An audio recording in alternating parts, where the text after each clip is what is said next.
Excellencies, ladies and gentlemen, good afternoon and welcome to today's event, a holistic journey for survivors of conflict-related sexual violence, co-organized by the Office of the SRSG for Sexual Violence in Conflict, the Democratic Republic of the Congo, Sierra Leone, Norway, and generously hosted by the African Union.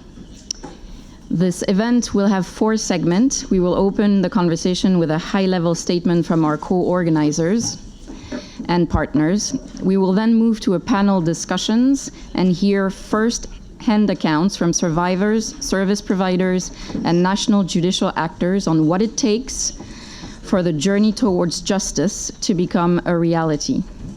We will then hear closing statements and allow for a few interventions from the floor.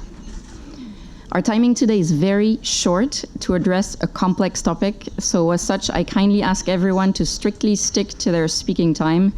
I wouldn't want to cut anyone off. And without further ado, I now turn to Mrs. Fatima Madabio, First Lady of Sierra Leone. Thank you for being with us. Sierra Leone is a country which has had to grapple firsthand with accountability for conflict-related sexual violence in the wake of its own conflict. And based on its unique experience, Sierra Leone, alongside Japan and other member states, co-sponsored in 2022 an important resolution in the General Assembly on international cooperation for access to justice, remedies, and assistance for survivors of sexual violence, thus illustrating the importance that your country attaches to the matter. Excellency, you have the floor.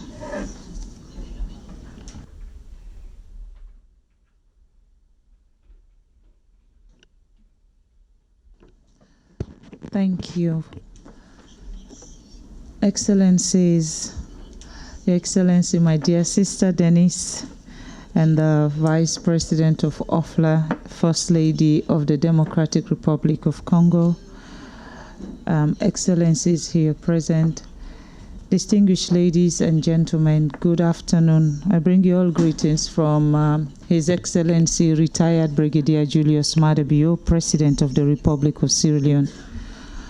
On behalf of the delegation of Sierra Leone, I express sincere gratitude to the Office of the Special Representative of the Secretary General on Sexual Violence, the co-sponsoring mission, and other stakeholders for organizing today's event on a critical and timely topic aimed at examining the whole continuum of sexual violence in conflict accountability chain.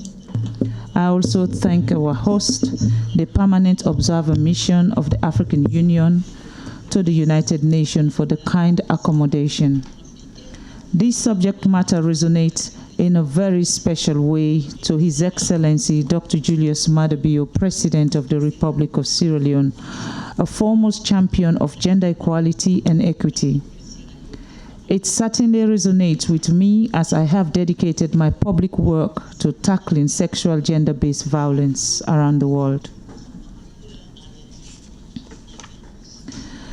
Women, girls, and children have always and continue to be the most vulnerable in conflict situations. Men and boys are also victims who mostly suffers in silence.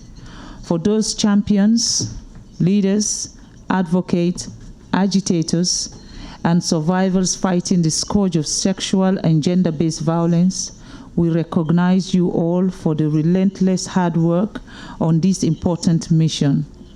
The drive, determination, and efforts to bring the required change to the lives and livelihoods of mostly women and girls globally amidst all odds are commendable. Sierra Leone have had a well-recognized reputation for tackling action to ensure accountability for sexual violence in conflict. Following the conclusion of the decade-long civil war in Sierra Leone over 20 years ago, 2 transitional justice mechanisms were established: the Truth and Reconciliation Commission and the Special Court for Sierra Leone. The Special Court for Sierra Leone was among the first to grapple with some of the most important recurring legal dilemmas for most modern post-conflict situations. For example, The court was the first international criminal court to prosecute persons bearing greatest responsibility and to recognize the new crime against humanity of forced marriage as an other inhumane act. In post-conflict situation, as the legacy of conflict-related sexual violence regrettably linger, one main focus must be to ensure that the zero-tolerance policy to SGBV becomes a reality. In this regard, it is crucial to accelerate our collective action to end all forms of sexual violence globally.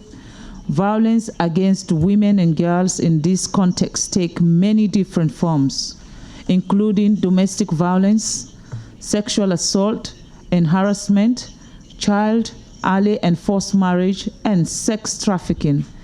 It is rooted in gender inequality.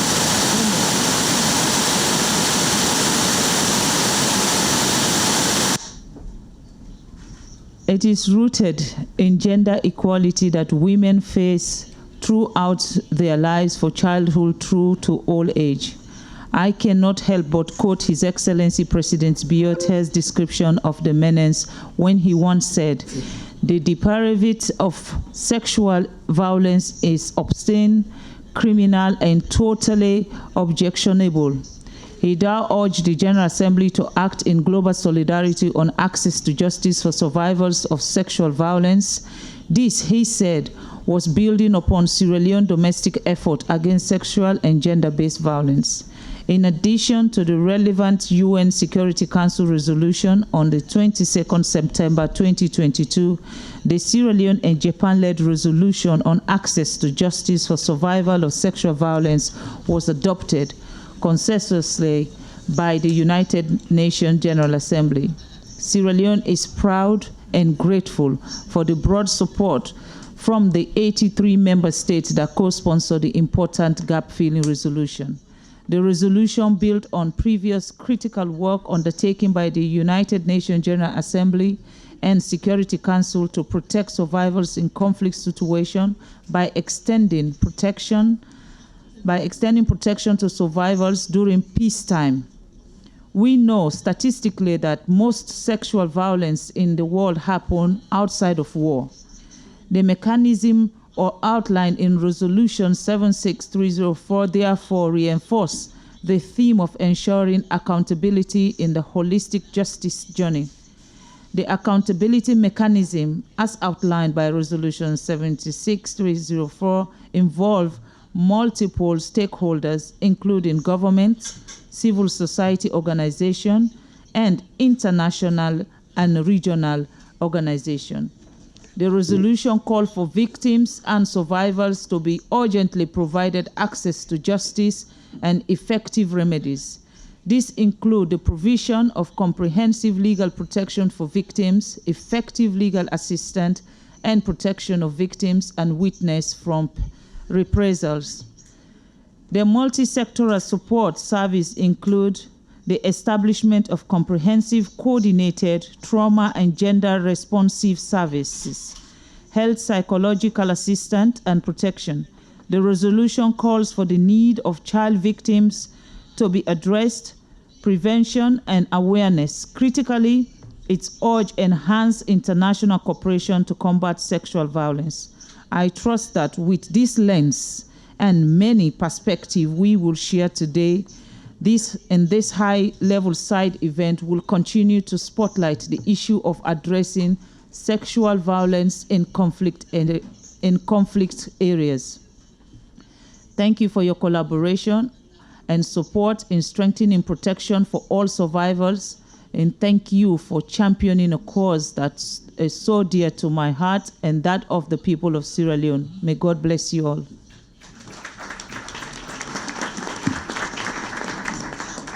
Thank you, Excellency. I think, do we have the minister with us now? Vous êtes, si vous voulez bien vous joindre à nous, monsieur.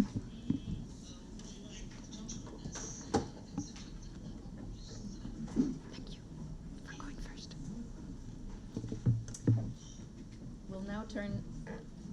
We'll now turn to His Excellency Mr. Albert Fabrice Puella, Minister of Human Rights for the Democratic Republic of Congo. Bienvenue, Monsieur le Ministre. Welcome, Mr. Minister. La République démocratique du Congo est un partenaire de longue date, The Democratic Republic of Congo is a partner who played a very important role in the fight against sexual violence in its larger framework. In the last December, the government adopted a law for reparations to the victims of sexual violence to render them justice. A certain number of verdicts adopted measures to protect the victims. Regardless, we have many challenges that we have to encounter. Excellency, you have the floor. Excellency, the representative of the Office of Secretary General, Excellency, His Excellency, the representative of Norway,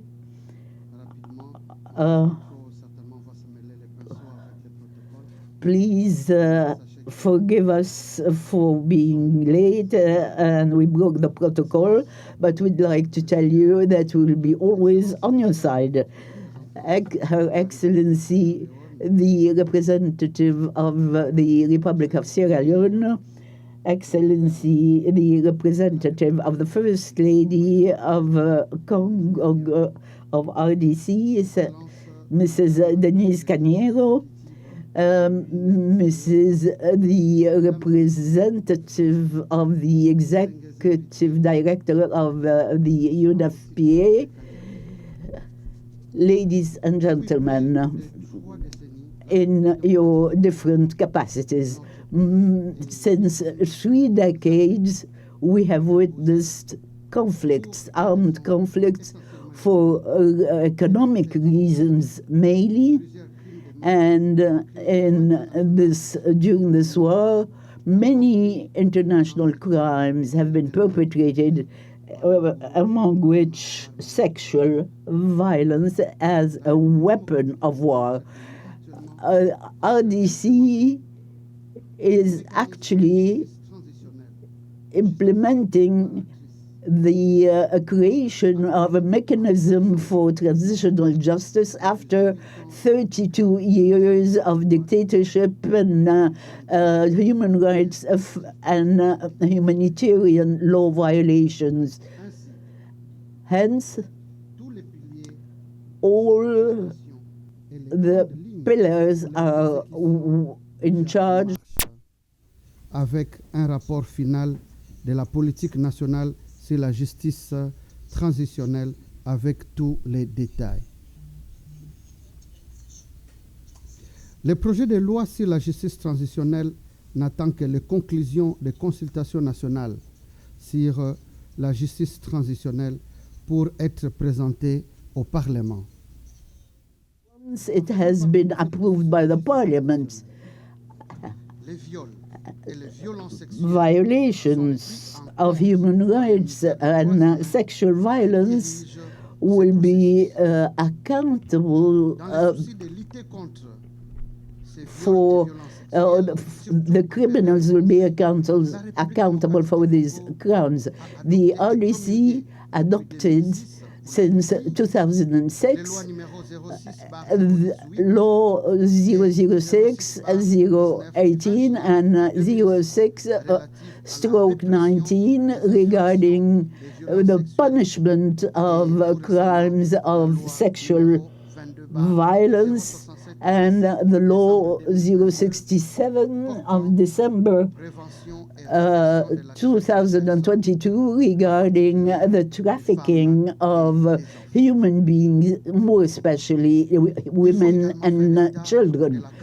It is worth noting the campaign of zero tolerance, which was launched by the president, Mr. Filongo, on the 20th June 2021, to punish the discrimination, gender discrimination, and in order to raise awareness against these crimes, sexual crimes, and the necessity to punish them. Moreover, the decree number 23 adopted on the 9th of June 2023 will establish statistics related to the protection of victims of sexual violence. The law 025, adopted in 22, comprises the elements of the protection of victims of sexual violence and the punishment of crimes against humanity. According to this law, victims will be taken care of from every point of view and will be treated. Transitional status justice takes care normally during the time of peace. Therefore, and while it's applied during time of peace, we are applying this transitional justice to punish the criminal. And once we have ensured the security of victims. Regarding the challenges we are encountering, we are in the midst of a conflict. Therefore, the chain of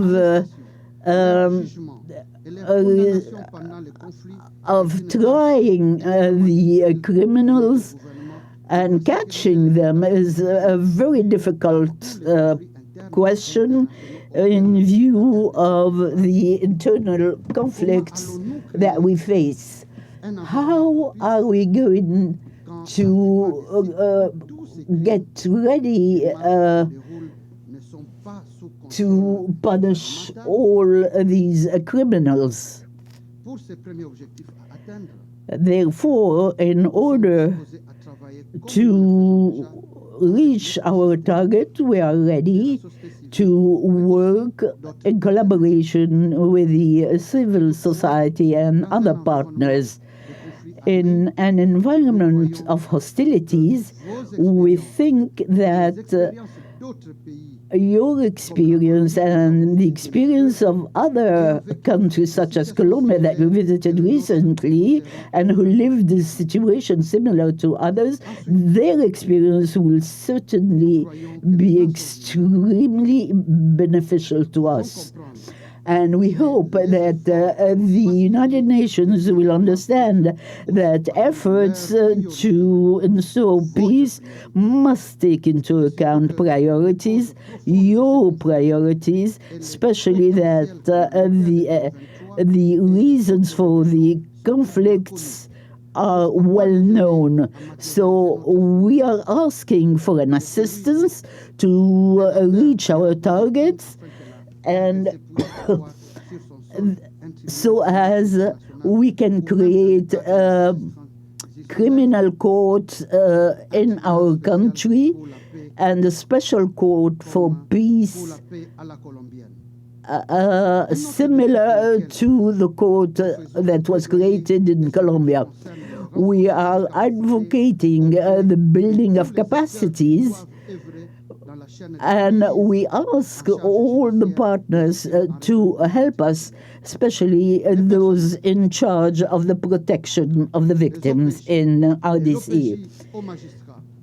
So those who work in the prosecutor's office and the representatives of the Association of Victims and representative of those who help the victims, they don't have enough tools to work in this field because of the stigma that the victims encounter. The Ministry of Human Rights in RDC has a very limited budget compared to other ministries. But you probably understand that the challenges facing this ministry are huge, taking into account the fact that the crimes we are discussing today are international crimes which are shocking for to the mind of the whole world. Therefore, we would humbly ask the international community, and Ms. Patten, we have our support to ask you for help. We are humbly asking you for help in order to fight this violence, sexual violence. And we welcome the presence of Mrs. Salvador among us.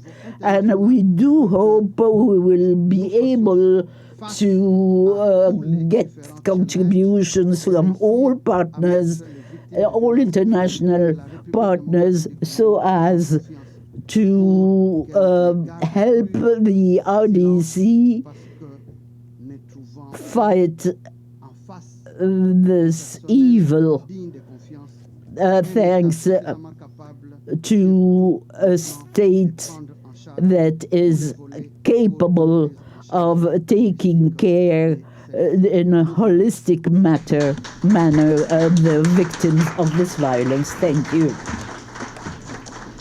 Je vous remercie, Excellence. And to conclude our high-level segment, I now turn to Under-Secretary General Pramila Patten, Special Representative of the Secretary General for Sexual Violence in Conflict, who has, throughout her tenure, put holistic and victim-centric justice at the heart of her mandate. SRSG, you have the floor. Thank you. Your Excellency, Mr. Albert Fabrice Puela, Minister of Human Rights for the Democratic Republic of the Congo, Your Excellency, Madame Biyo, First Lady of the Republic of Sierra Leone, Your Excellency, Madame Denise Nyakeru Tshisekedi, First Lady of the Democratic Republic of the Congo, Mrs. Anniken Huitfeldt, Minister of Foreign Affairs of Norway. Thank you for your presence here today and for your words of solidarity and support for survivors. Excellencies, distinguished guests, conflict-related sexual violence is not a cultural phenomenon, not an inevitable consequence of war, and not a lesser crime. While states bear the legal responsibility to end impunity and to prosecute all those responsible for crimes of conflict-related sexual violence, to date we have seen very few perpetrators ever brought to justice. Impunity thus remains the global norm and accountability the rare exception. While the consistent, rigorous prosecution of these crimes can translate into prevention and deterrence, lack of political will to enforce applicable law sends the opposite signal, emboldening perpetrators and demoralizing survivors by implying that it is futile and even dangerous to report. And we know that sexual violence offenses have the highest rates of impunity and recidivism. Yet the normative framework is clear and categorical, and the institutional architecture well established. The United Nations Security Council has affirmed the importance of delivering a survivor-centered approach that respects the rights and prioritizes the needs of survivors, ensuring they receive the requisite care without adverse discrimination. Measures must be taken to mitigate the risk of stigmatization and to support their socioeconomic reintegration.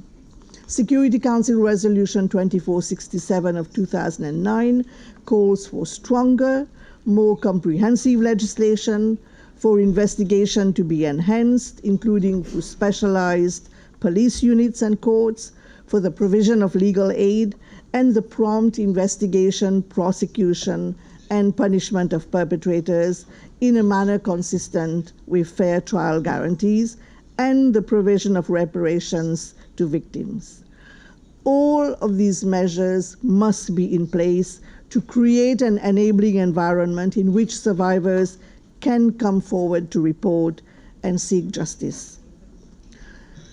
The challenge before us is to translate commitments on paper into compliance in practice, to bridge our highest legal obligations and policy aspirations with operations on the ground. To do so, we are compelled to ask the question, what does a survivor-centered approach to justice mean?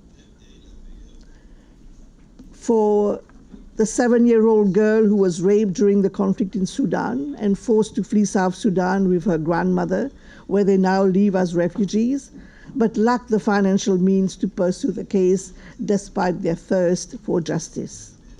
For a political activist in Myanmar who protested the coup in her country and was targeted for sexual violence as a form of reprisal to silence her dissent.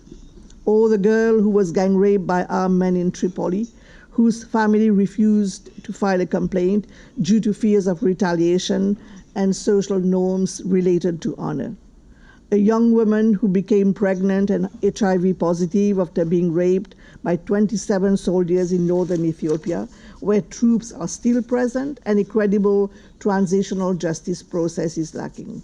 And lastly, the Bosnian woman who was raped in 1995 and is still seeking judicial redress over a quarter of a century since the guns fell silent. These are just a few of the incidents that my office has chronicled in its reports to the Security Council and strives to address in its daily work. These crimes are unspeakable, but we are compelled to speak about them. Almost 15 years ago, the United Nations Security Council established my mandate to provide coherent and strategic leadership on this issue. As chair of the Interagency Coordination Network, UN Action Against Sexual Violence in Conflict, and through a dedicated team of experts on the rule of law and sexual violence in conflict. The intervening years have shown us that through effective partnerships with national authorities, civil society organizations, grassroots practitioners, service providers, and survivors themselves, backed by the requisite level of political resolve and financial resources, it is possible to deliver justice, protection, and assistance to help rebuild lives and livelihoods in the wake of these crimes. Yet sexual violence persists as a cheap and effective tactic of war, terror, torture, and political repression that attacks the physical integrity and agency of survivors. The goal must therefore be to restore agency to survivors and empower them at every step, from accessing services, to reporting and testifying in the courtroom, to applying for reparations as we walk side by side with them on the path to justice. A safe and supportive environment is foundational to enabling survivors to come forward and report these historically hidden crimes. This entails meeting the basic needs of survivors and their dependents, such as safe shelter, food security, medical care, sexual and reproductive health care, trauma counseling, and psychosocial support, as well as livelihood and socioeconomic reintegration assistance in the face of social stigma, family and community rejection, and often profound personal shame. When these essential needs are met, we see many more survivors who are ready and willing to participate in criminal justice processes. Equally foundational is a comprehensive legislative framework, including protective rules of procedure and evidence that provide safeguards for victims and witnesses, backed by specialized capacity and expertise among investigators, prosecutors, and judges. And to this end, my office has developed model legislative provisions to assist states to harmonize domestic laws with international standards, and has signed a dozen of frameworks agreements with affected states to ensure that policies of zero tolerance do not carry zero consequences. We know that not every case of sexual violence will reach a courtroom. Thus, reparations are vital, including compensation, rehabilitation, restitution, truth-telling, and guarantees of non-repetition. These rights and reparatory measures must extend to children born of sexual violence, who have often been invisible in peace-building and transitional justice processes. Ladies and gentlemen, we have here today a range of practitioners representing all links in the justice chain, from safe and ethical documentation at point of service delivery, including the collection of medical and forensic evidence, to investigation, law enforcement, prosecution, corrections, compensation, remedies, and reintegration support. The justice chain is only as strong as its weakest link. It functions as a system, or not at all. We must therefore mobilize concerted, multi-stakeholder action to replace impunity with unity. We must break the chains of silence and denial that have sentenced survivors to lifelong trauma, fear, and ostracism while the perpetrators walk free. Unless our rhetoric is matched with resources, we risk merely paying lip service to this urgent issue. Every year that I have served as special representative, the number of member states who have requested our assistance has increased, and the geographical scope of the mandate has expanded. And yet, the level of human and financial resources allocated to this agenda has not kept pace. Since my team of experts on the rule of law has been operational, it has been compelled to rely solely on voluntary contributions despite having a Security Council mandate and receiving increasing requests for ever more sophisticated technical support. It is only through adequate and sustained resources that we can do justice to this cause and, above all, its survivors. As the panelists will tell you today, where there is political will, holistic service provision, and credible, capable institutions, meaningful change is possible. Impunity for conflict-related sexual violence threatens both individual rights and international peace and security. Those who tear the fabric of society through these egregious crimes must be relentlessly pursued and effectively prosecuted. Ladies and gentlemen, in the name of the survivors, we must deliver justice, not just law, which means countering harmful norms, attitudes, and behaviors in communities, as well as courtrooms. In the name of future generations, we must make accountability the rule rather than the rare exception. By reinforcing each link in the justice chain and fostering energy of action, we can, we must, and we will convert the age-old culture of impunity into a culture of prevention and deterrence. Thank you.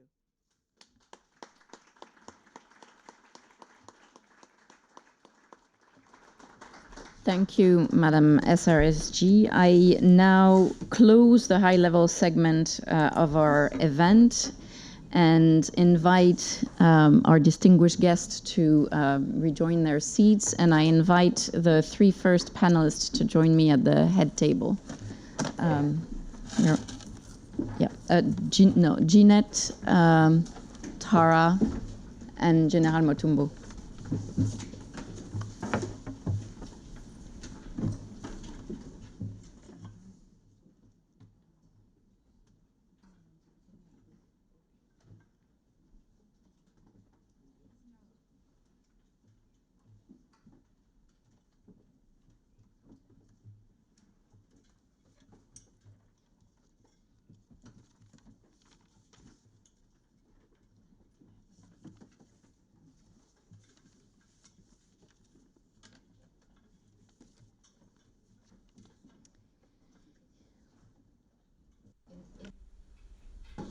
In this segment, we will hear first-hand account from a number of actors of the chain of accountability, in particular for national prosecution on conflict-related sexual violence. And we will start these accounts by a short video from a survivor in Central African Republic.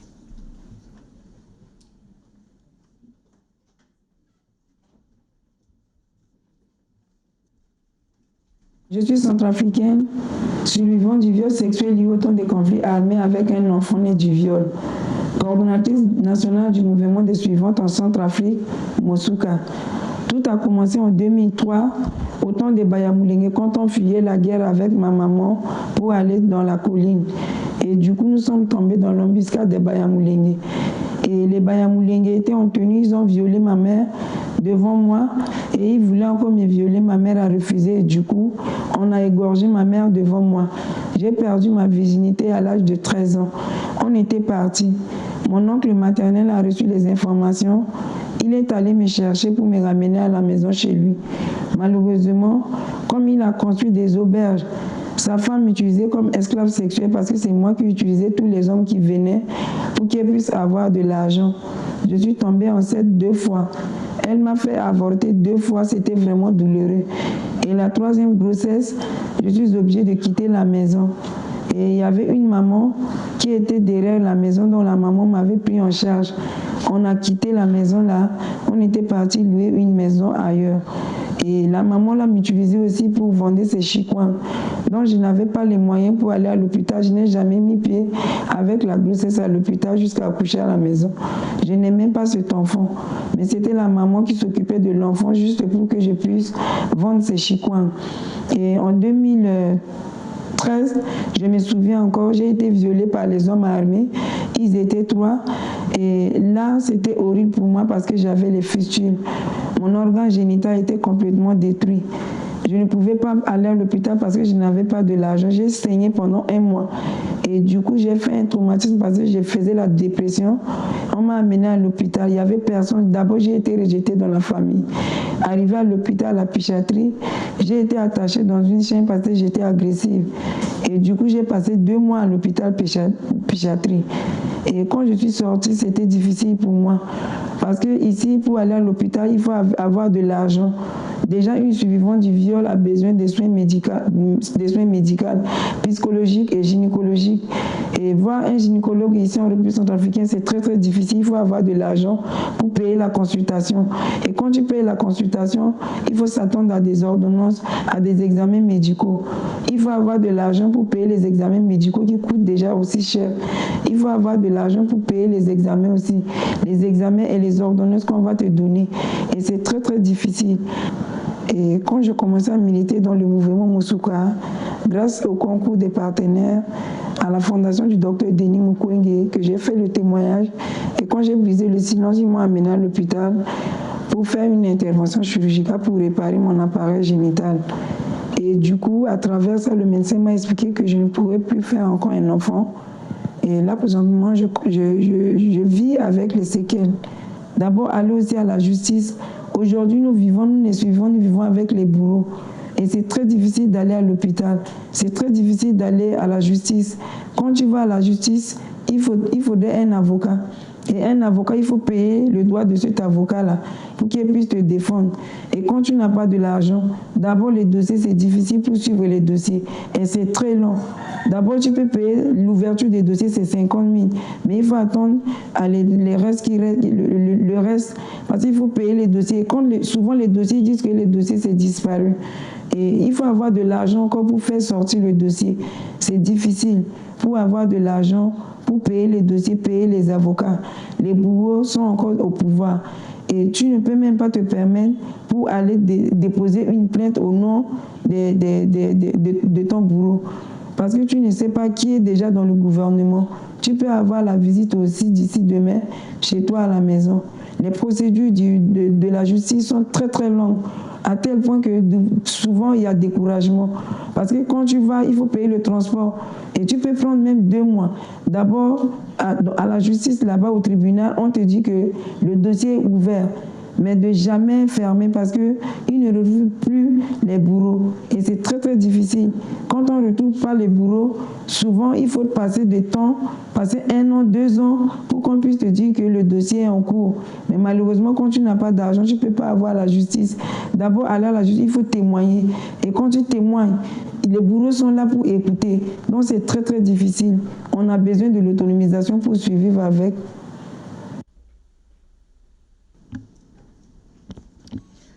I thank all the colleagues who made this testimony possible from the field. I now turn to Madame Ginette Bedoya, a survivor, journalist, and activist for justice from Colombia. Ginette, gracias por su presencia hoy con nosotros y por compartir su camino personal hacia la justicia.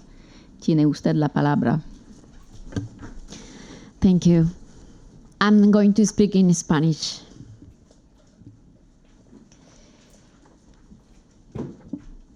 Gracias. Thank you.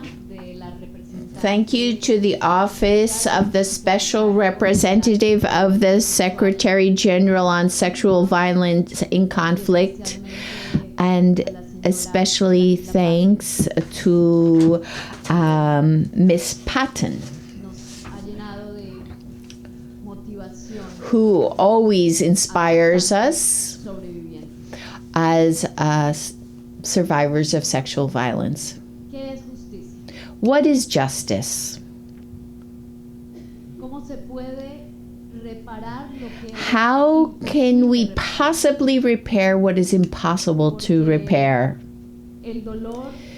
Because the pain and impunity are often stronger than the word justice. I am a survivor of kidnapping, torture, and sexual violence. And for the last 23 years, I have been asking myself these very questions. What is justice?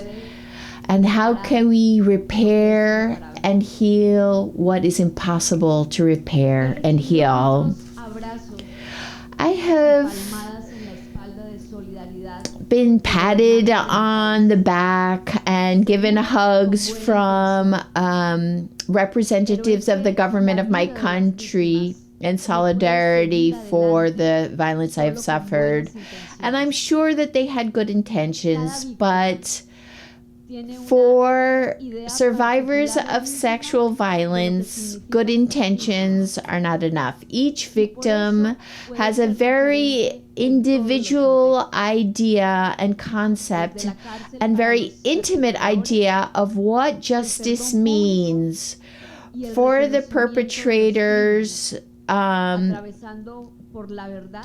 The hope is that there is due process and jail time, as well as a public apology and a recognition of their crimes, and truth commissions and reparations. The truth is that sexual violence, whether it be in Sierra Leone, Colombia, Syria, Ukraine, Iran, Mexico, or the Congo, it all often goes hand in hand with impunity. So we suffer pain endlessly. Excuse me for interrupting, but just to say for everyone that the translation for Spanish is on the Arabic channel, as I understand, for those who cannot follow your statement. Please continue. Okay.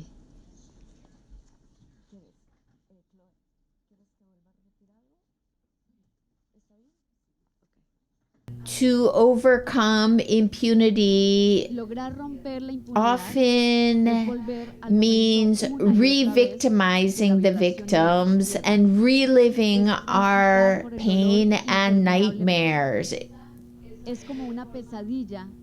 And to put an end to these nightmares is part of what justice means to us. When I embarked on the path in search of justice, I had a lot of hope and very few allies. And the first obstacle that I came upon was the apathy of those who have the power to change our realities. And I'm not talking about emotional apathy.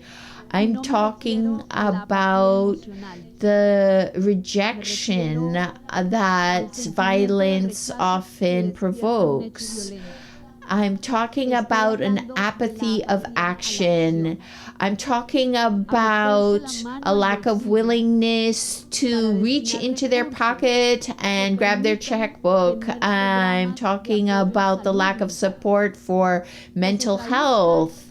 I'm talking about the lack of legal strategy and access to the courts and other effective measures.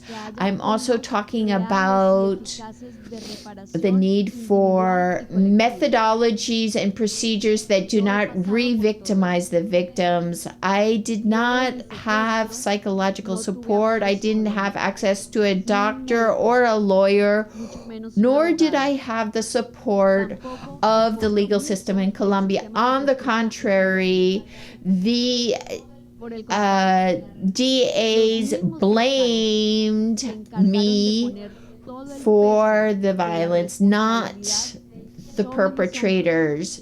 They tried to make me believe that I was guilty for being raped repeatedly and gang raped. They tried to blame me for being gang raped by paramilitary groups and the police.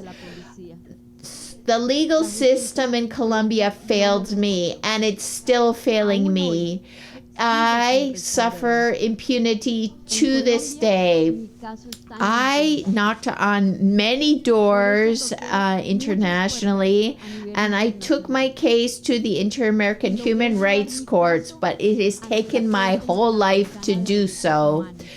This is indicative of what other victims face.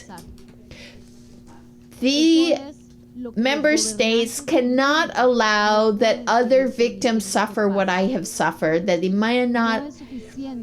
It is not enough to deliver a speech, even if it is a part of the peace agreements. Words are not enough. We need budget to achieve change. The states need to understand that for survivors of sexual violence, we are not seeking justice just for ourselves. It is for society as a whole. We must not continue to see survivors as a necessary result of armed conflict. The shame, the fear, the threats, the intimidation that are often hard to transcend. And these are also huge obstacles for us seeking help and denouncing these crimes.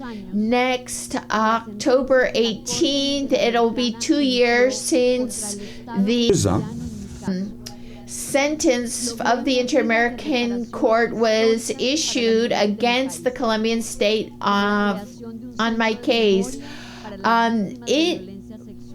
The court called for historic measures of reparations for the women of my country, not just for myself, and the creation of a center of historic memory for the victims of sexual violence. But the government has not complied with the sentence and has not implemented any of these measures.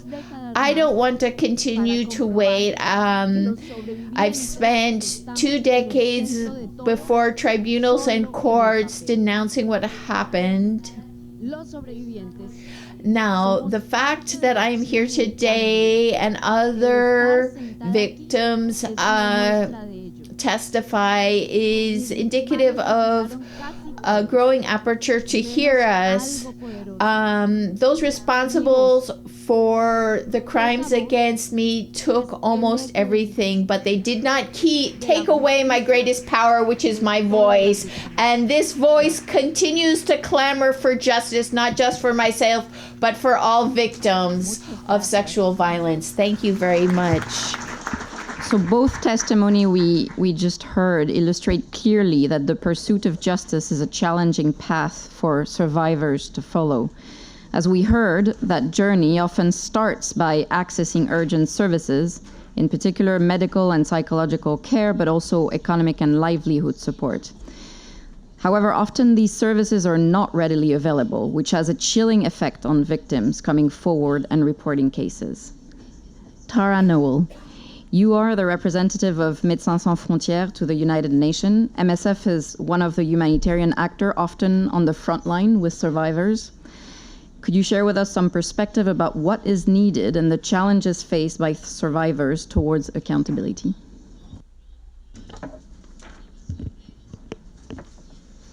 Thank you, Excellencies, ladies and gentlemen. MSF witnesses the impact and the scale of sexual and gender-based violence on a daily basis in all the contexts we work around the world. In 2022 alone, MSF provided medical care for 40,000 survivors of sexual violence. And sadly, in 2023, the situation seems worse, as by the end of August, we had already surpassed last year's total case numbers. We witnessed the crushing consequences of sexual violence of our survivors on a daily basis. We treat their physical and psychological suffering, and we hear all their heart-wrenching stories. So today, my remarks reflect the personal experiences of our patients in hopes that our perspective, as well as theirs, will support a more holistic understanding of justice. And to that effect, there's a lot can be said. But as a starting point, I want to emphasize that the treatment of sexual violence is a medical emergency, and it needs to be recognized as such. Only once we acknowledge this fact are we actually on the road to an effective, survivor-centered approach to justice. Unfortunately, MSF sees that timely access to comprehensive quality medical care and psychosocial support is often very limited or completely unavailable. And even in places where medical services do exist, many barriers prevent survivors from accessing them, whether it be insecurity, a lack of transport to facilities, a lack of knowledge of why and how to seek care, untrained medical staff, or incomplete care packages, to name only a few. So as a result, survivors tend to present to our medical facilities months after the violence has occurred, making accountability processes even harder. Treating sexual violence as a medical emergency means reducing barriers, expanding access to treatment and services. But this failure to recognize sexual violence as a medical emergency first and foremost, and seeing it primarily through a judicial or procedural prism, can have severe consequences on survivors. Systems often ask survivors to go through complicated and obstructive procedures, including having to recount their story multiple times and be examined and re-examined by various medical professionals, which can be re-traumatizing and have a significant impact on their well-being and healing process. The general lack of understanding amongst law enforcement and judicial authorities that sexual violence is a medical emergency is demonstrated when we see that sometimes survivors are accompanied or referred to police by police to medical facilities to obtain certificates, not to obtain medical care. And in several contexts, the law requires mandatory reporting and the need to establish a police case prior to receiving medical treatment. Judicial authorities often require medical documentation when pursuing a claim against a perpetrator. However, survivors can face numerous obstacles when trying to obtain those documents. In many cases, examinations, tests, and medical certificates are not free of charge, making it prohibitive for many. The documents are often only available from a small number or a pre-approved number of clinics, and at times the survivor may be re-examined by a specific doctor and needs to return multiple times to collect their certificate. The process even requires survivors to provide confidential medical information that may not even be relevant, and in some cases, unnecessary tests that are not in the interest of the survivor are performed. Systems commonly disregard the survivor's basic rights, such as respectful and dignified treatment, informed consent, privacy, confidentiality, and non-discrimination. These kinds of experiences, as told by our patients, result in a lack of trust in police, legal, and justice systems in many places where we work. And the result is that survivors, they give up. This can partially explain why we see an enormous gap between the cases that are reported and treated and those that are actually litigated. I would like to stretch our understanding of justice beyond its legal limits. What does justice look like for the survivors when the legal means to achieve it are out of reach for most? Our patients seldom focus on punitive justice and instead look for a model of justice that seeks to repair in some way the harm that's been done to them, a model that is centered on their immediate and long-term physical, psychological, and social needs. There is no justice without such a holistic approach. We also want to see justice recognize that sexual violence is a medical emergency and needs to focus on protection and healing. I would also quickly like to stretch the definition of justice a little bit by starting with prevention. And in that regard, we as humanitarians must also be part of the solution in the accountability chain.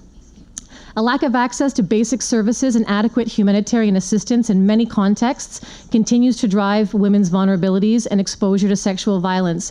Women should not be put in a situation where they risk being raped to take a shower or use a latrine because we as humanitarians have not provided adequate wash infrastructure or lighting in a displacement camp.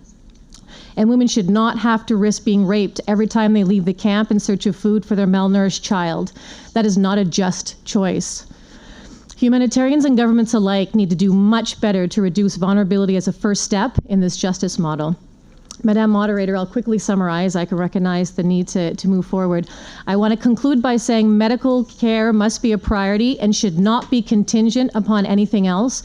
Survivors should have adequate access to medical care anytime, anywhere, and without going through police and legal channels.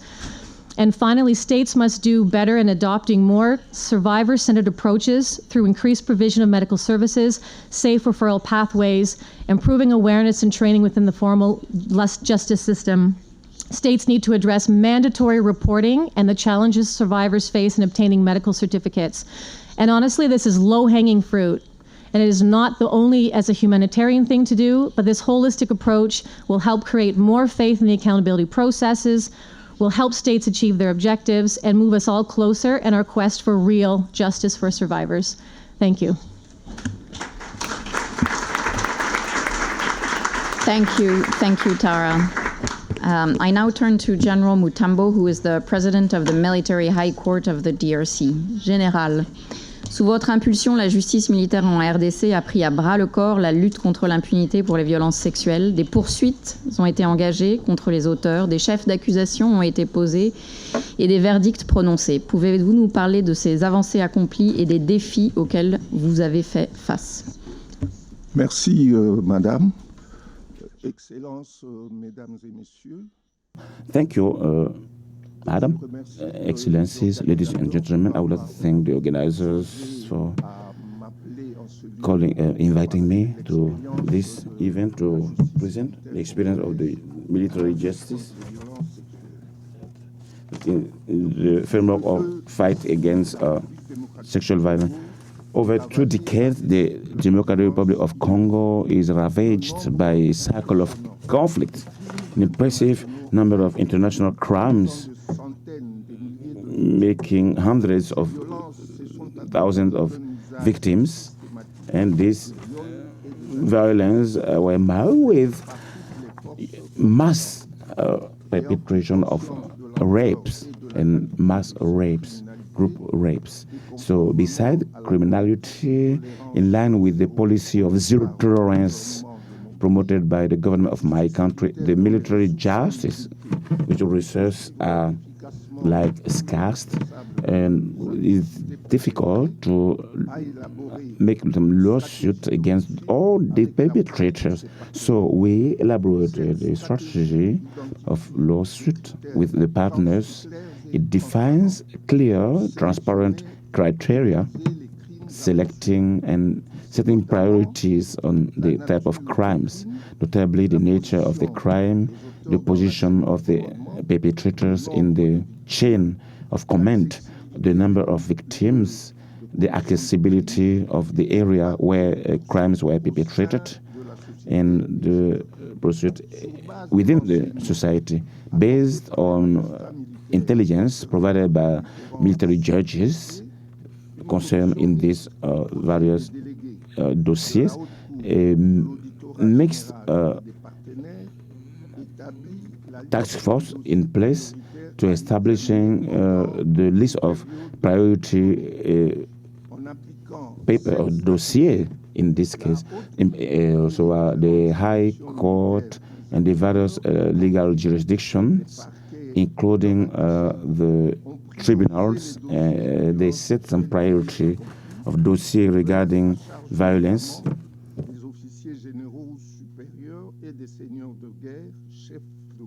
So in these armed groups, in the meantime, seminars, training sessions were conducted so as to enable the judges so as to better work in this framework of violence and crimes, sexual violence, sexual crimes. Many dossiers were elaborated and many cases were judged. Subject to lawsuit in the tribunal, in the court. We can mention the Kapuavu case in the Jerome. It's a high-ranking officer, army officer, who during the period 2003-2004 was chief of armed group called Forces Armées Congolais. He was in the area of Litore, and over years they were perpetrating atrocity, abuse of the civilians, murders, rape, and all kind of violence on the population. So he was arrested, and the general, he was arrested, and he was sent after instruction to the High Military Court on November 2010. He was sentenced, he was convicted, and he was then condemned to 10 years of labor, criminal work, 10 years in jail. There is another Beji Mobung, alias Sanyisis, alias. So he was someone who left the army and became a head of armed group, militia, active in a park in the South Kivu.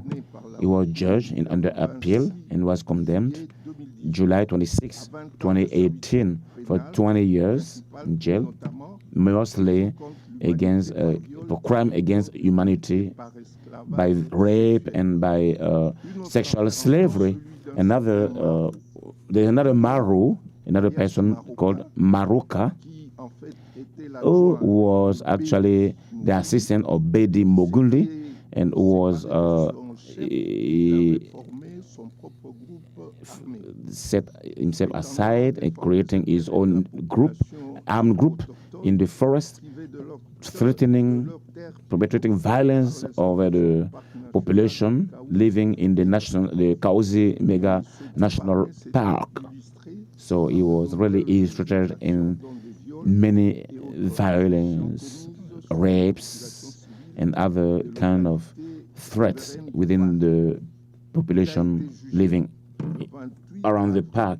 He was judged April 28, 2018, and sentenced 20 years for crime against humanity through sexual slavery.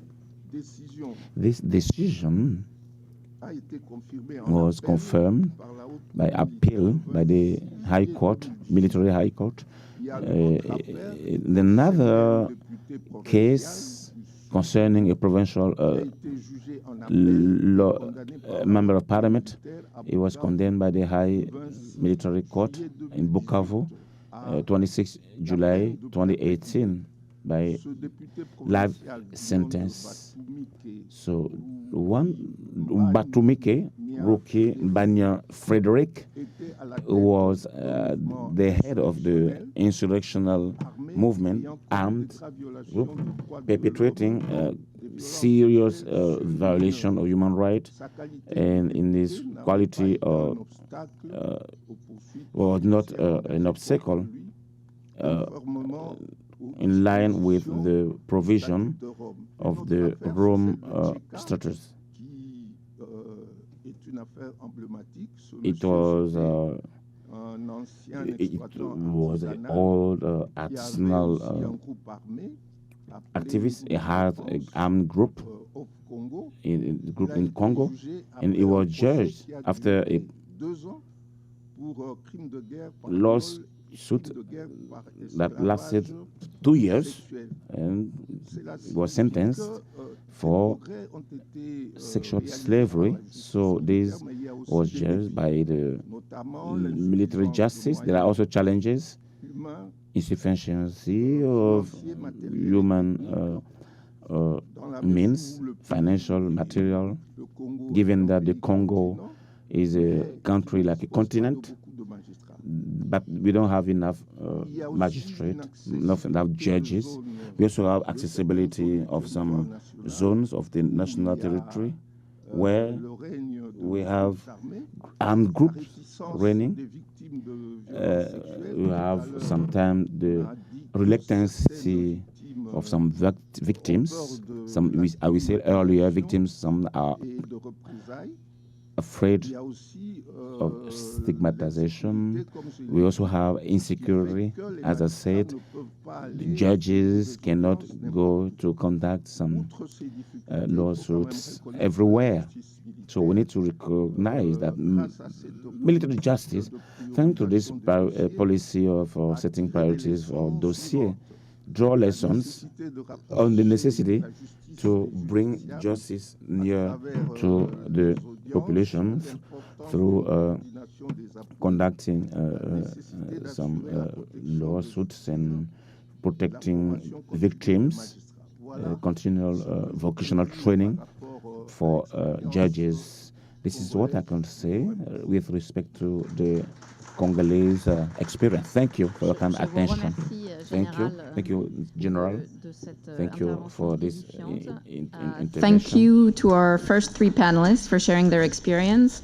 I now invite the second panel to take place, and if you can join your seats again. We are running late, so I would ask everyone to really keep it to short interventions.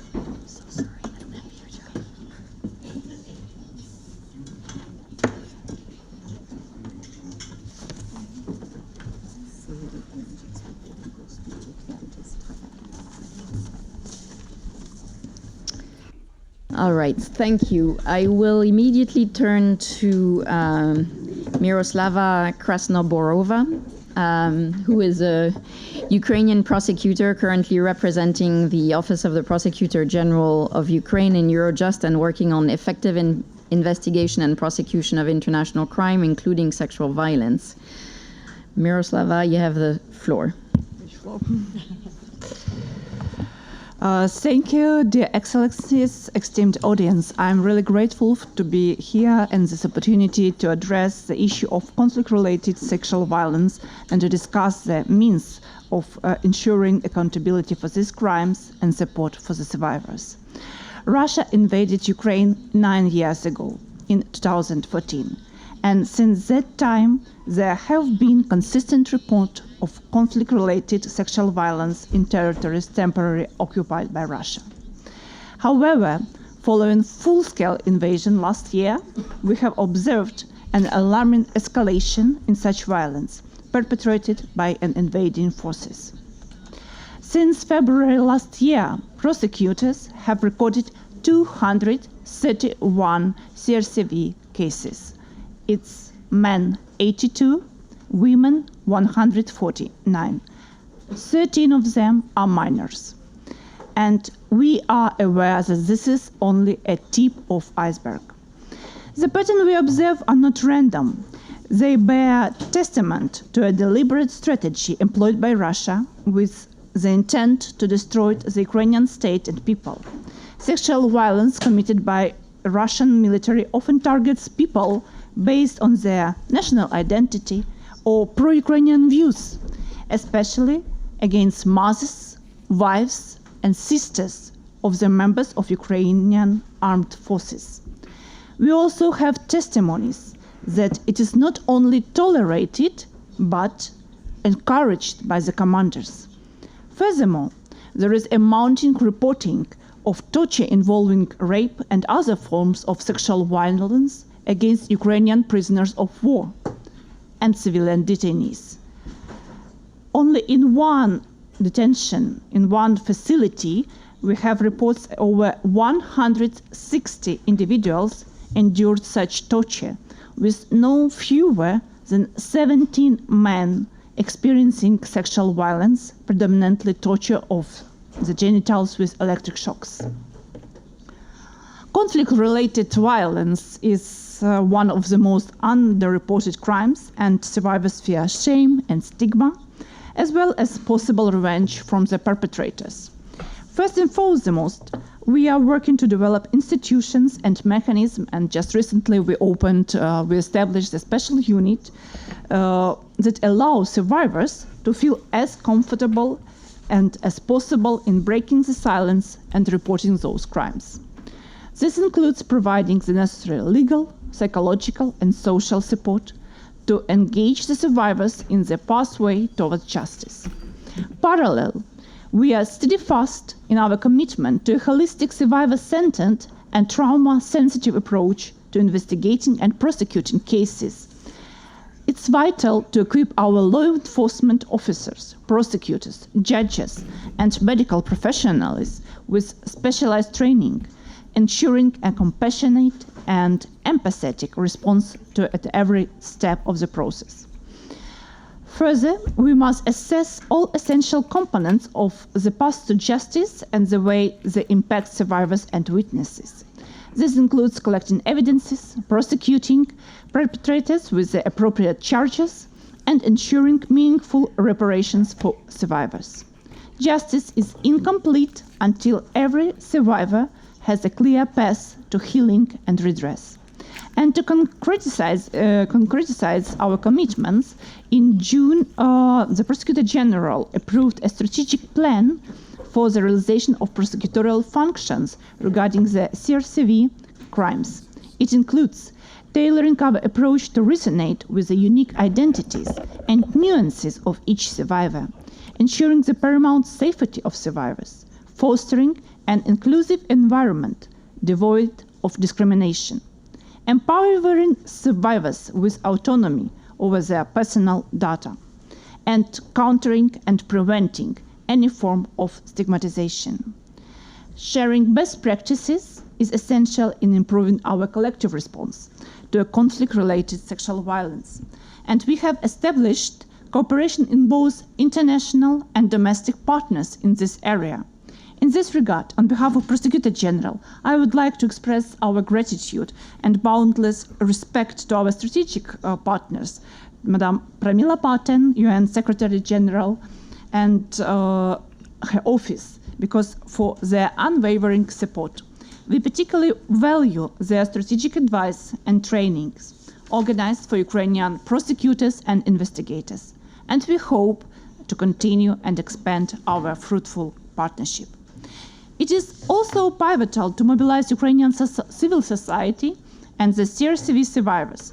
The Prosecutor General's office has taken the initiative to establish a collaborative working group, and it now comprises over 20 NGOs dedicated to ensuring comprehensive support for survivors, as well as jointly developing the working guidelines and necessary amendments to legislation and regulations. We welcome participation in this group from both national and global stakeholders. And though much has been done to enhance the capacity of Ukrainian justice system and implement the survivor-centered approach, there are still numerous challenges requiring our decisive collective responses. And among them, it's expanding expertise and knowledge, inclusive survivor support, securing reparations, counteracting stigma, and amplifying voices. It is our joint obligation to ensure respect, support, and justice for all those who suffered from the heinous crimes of Russian occupiers. And I'm convinced that together we can create a world where survivors are heard, their rights are upheld, and peace prevails. Thank you. Thank you, Miroslava. I will now give the floor to Lord Ahmad, as His Excellency needs to leave us in a few seconds, so we'll do a little detour and come back to Michelle just in a few seconds. Lord Ahmad, UK Special Representative on the Prevention of Sexual Violence in Conflict. You have the floor. Thank you, and I hope it proves to be a useful detour. I'm grateful as I have to get to the Security Council for the next session. First of all, my immense gratitude to my dear friend, the Foreign Minister of Norway, to the DRC, Congo, Sierra Leone, and of course, the dear friend I've worked with over so many years on this Pramila pattern for bringing us together. Us coming here together today again underlines the joint commitment we have to address conflict-related sexual violence. At the UN Security Council in July, I called for stronger global action to bridge the gap between the framework set out in Security Council resolutions and the reality which is on the ground. This does require, bluntly put, ramping up efforts to put resolutions into practice, ensuring access to justice and providing survivors with critical services. The United Kingdom has led on an initiative which is termed Preventing Sexual Violence in Conflict. The key term there is the prevention, yet we're far from achieving that goal. To support these efforts, we've promoted the guidebook on state obligations for CRSV, produced by the Mukwege Foundation, which we supported directly with UK funding. This excellent resource helps states to implement their obligations and responsibilities, and it's a powerful advocacy tool for civil society and survivors. The simple message for all member states present here, if you haven't done so, embrace it. Beyond this, the UK has maintained momentum over the last decade, but certainly since the PSVI, Preventing Sexual Violence in Conflict conference last November in London, where we launched the International Alliance, which I can report today has grown to 23 members. The UK also continues to champion, working with Nadia Murad directly, the Murad Code, which many of us know. This really is the gold standard when it comes to documenting survivor testimonies. We must do this.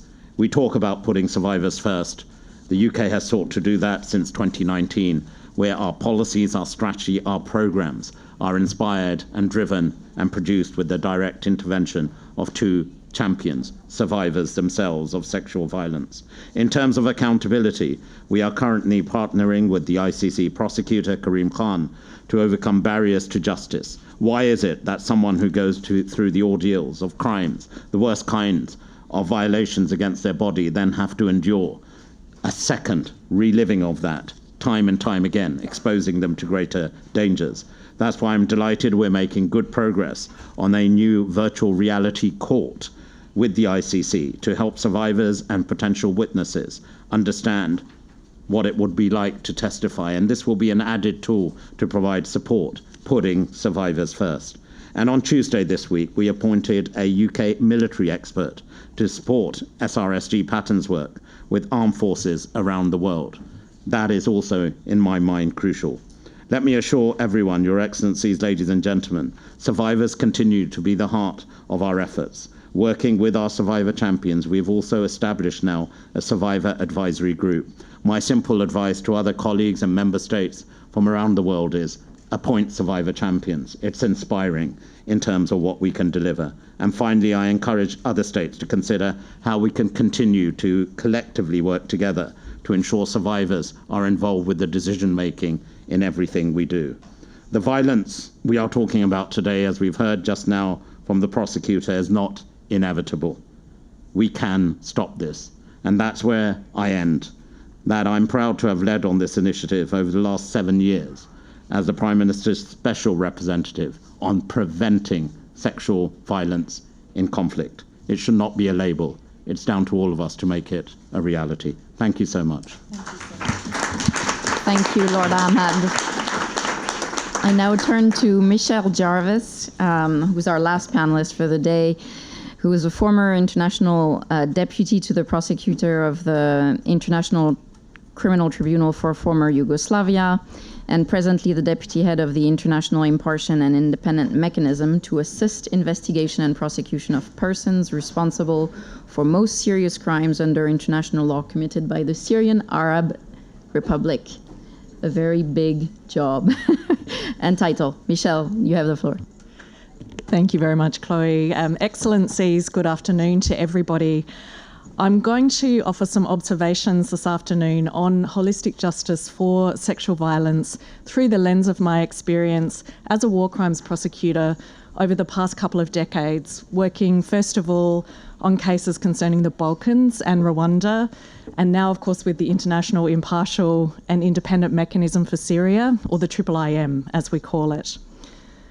In the 1990s, when media reports of sexual violence on a massive scale first surfaced in first the Balkan conflicts and then in the Rwandan genocide, there was strong condemnation and a statement of commitment to accountability by the international community. But the ad hoc courts and tribunals tasked with following through on this justice promise confronted a vast array of legal, conceptual, institutional and operational barriers that undermined their results, even if some important convictions were secured. The prosecution officers of both the Yugoslav and Rwandan tribunals carried out in-depth lessons learned exercises on their work on sexual violence, which have been published and are available to inform the work of other justice actors today. The good news is that we have made really significant progress on developing more mature legal frameworks for prosecuting sexual violence. But when it comes to the conceptual, institutional and operational barriers, we so often see the same mistakes being made in each new accountability effort. In 2018, as we went about setting up the IIIM, we had these lessons front of mind and we committed to addressing them in our work.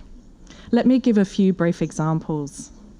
When it comes to the conceptual barriers, one of the powerful lessons we've been integrating from the ad hoc tribunals is the need to situate sexual violence in its proper context. It is, of course, important to pay dedicated, but at the same time, it's important to understand how the root causes link to broader structural gender discrimination. We're also guarding against separating out sexual violence from other harms that happen during the conflict. Otherwise, we risk mischaracterising the sexual violence and frustrating the victims and survivors who feel their experiences have been compartmentalised. When it comes to institutional barriers, past experience confirmed that we couldn't hope to produce effective outcomes in our cases if we did not first establish an institutional environment at the IIIM that was genuinely committed to promoting gender equality. So we're undertaking an experiment in gender-sensitive institution building at the IIIM. Past experience also confirmed that having a comprehensive gender strategy to guide the work of the office from an early stage would be essential. But a strategy alone would not be enough. We needed implementation tools to operationalise the strategy as a core part of our daily work. And so the IIIM Gender Strategy and Implementation Plan were born. These resources are also providing inspiration for other actors and can be adapted to other accountability contexts. When it comes to operational strategies, let me focus on one that relates very much to our novel justice facilitation role at the IIIM. Our job is to support the work of other justice actors, including those in national jurisdictions. As part of our gender strategy, we're taking steps to ensure that the work product we develop to share with those jurisdictions integrates a strong gender perspective. For example, the IIIM provided support to prosecutors for a case in Sweden by developing analysis about the situation of girls and women in ISIL-controlled areas in Syria including in relation to forced marriage and gender segregation. More and more, we understand that we have to approach accountability for international crimes as an interconnected ecosystem made up of different actors playing coordinated roles.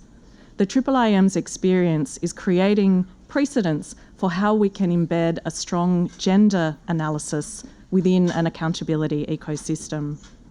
Let me finish with 3 recommendations. First of all, we have to collectively commit to moving beyond rhetoric and to insist on implementation. We know so much more today about how to generate better results, but it takes a comprehensive approach and real commitment by justice actors to doing things differently. It's hard, and it can be tough for those inside institutions who are on the front line doing this work. We have to support them. Second, it would be great to see states who have war crimes units requesting their national criminal justice actors to also adopt gender strategies and implementation plans for their work, and to leverage assistance of actors like the IIIM to support. And finally, we need better ways to consolidate and disseminate our practical lessons learned regarding accountability for sexual violence and gender justice more broadly. Currently, our progress is fragmented, fleeting, and always at risk of regression. We need a comprehensive rethink about how we connect practitioners doing this work across different mandates and over time to increase the prospects of good outcomes for victims and survivors. Thank you, Michelle. I will now directly turn to our 2 last speaker, and because we do not have a lot of time, I suggest you stay in your seat so we save the time. We will first hear from Her Excellency Anniken Huitfeldt, Minister of Foreign Affairs of Norway and a partner to the office. Excellency, you have the floor. Thank you so much, Excellencies, ladies and gentlemen. I'm so grateful for this opportunity to be here with you all today. Justice for survivors of conflict-related sexual violence is a topic close to my heart, and allow me also to thank the Permanent Observer Mission of the African Union for hosting us here today, and special thanks to our co-organizers, friends. The reports of sexual violence taking place in Sudan, mainly by the Rapid Support Forces, are gruesome.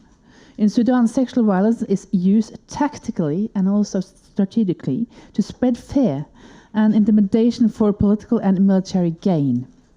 We know that women and girls are being captive and raped. The ethnic dimension of this violence gives cause of great concern. Sexual violence is prohibited under international humanitarian law, which both Rapid Support Forces and Sudanese armed forces are obliged to comply with. Thank you so much, Mykoslava and Michelle, for sharing your very valuable experiences from other parts of the world, because this is a global problem. It affects people of all genders and all ages. Norway is deeply concerned by the increase in sexual-related violence against children. While the majority of survivors are women and girls, men, boys, and sexual minorities are also affected, particularly in situations of detention, but also in other contexts. States also need to provide services for survivors. Prevention and response to sexual and gender-based violence, including conflict-related sexual violence, is a key priority in Norway's humanitarian strategy. It's also an integral part of a national action plan on women, peace and security. So Norway worked hard to advance this agenda during our term in the UN Security Council. And we will continue to push this agenda in the years ahead. Many important messages have been delivered here today, but let me highlight 3 points that Norway sees as especially important.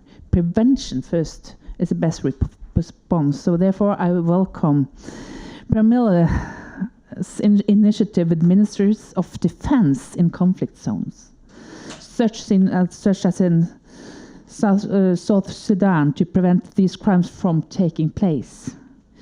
However, you cannot do this alone. I know that. We must all remind defense establishment and armed actors of their obligations not to commit sexual violence. Second, we must step up our efforts to fight impunity. We must do more to ensure that perpetrators are brought to justice. Survivors need rapid access to services in order to be able to report and bring a case through the justice system. We must do our utmost to support survivors in their fight for justice. Third, services must be aged and gender sensitive and include access to sexual and reproductive health services, psychosocial support and justice. Lastly, we must never overlook the agency of survivors. They must always be a part of the solution. Thank you so much for the cooperation. Thank you, Excellency. I will now give the floor for closing remarks to the Executive Director of UNFPA, Natalia Kanem. You have the floor. Thank you so much, Excellencies, distinguished guests, dear Special Representative Pramila Patten. A holistic journey for survivors implies justice and accountability, and this is what we've heard in the testimonies today. For UNFPA, the United Nations lead agency for addressing gender-based violence in humanitarian settings, we are deeply committed to a solutions-oriented approach, putting survivors of sexual violence at the center so that they do receive the holistic support that they need and deserve. So I join in thanking the governments of the Democratic Republic of Congo, of Norway, of Sierra Leone, and the Office of the Special Representative for convening us to use this as an important opportunity to look at how we as international government partners, civil society, can urgently and collectively do more. It is country leadership that faces a tremendous responsibility that we in the international community must support. How do we keep women and girls and everyone safe from harm? And how will we hold perpetrators who produce that harm to account? And how can we prioritize this in the context of the many ongoing crises that are fueled by conflict? Because as we meet, it is 84 million women and girls in the humanitarian hotspots around the world who are in need of such prevention and response services. In Congo, in the Democratic Republic of Congo, for example, we're working closely with government and with the First Lady's Foundation to be sure that we penetrate to address gender-based violence. We're also looking at every aspect of women and girls' experience, and as our colleague from MSF emphasized, shelter, water, sanitation, hygiene, food security, and camp management. It is a system, including a health system, that must work together to reduce the risk of sexual violence and to address it when prevention fails. Keeping women and girls safe, that is foremost, along with holding perpetrators accountable.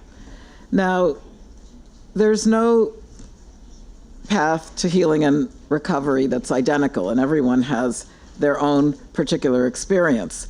But for UNFPA, we know that listening to survivors is fundamental. The respect with which they must be treated is fundamental.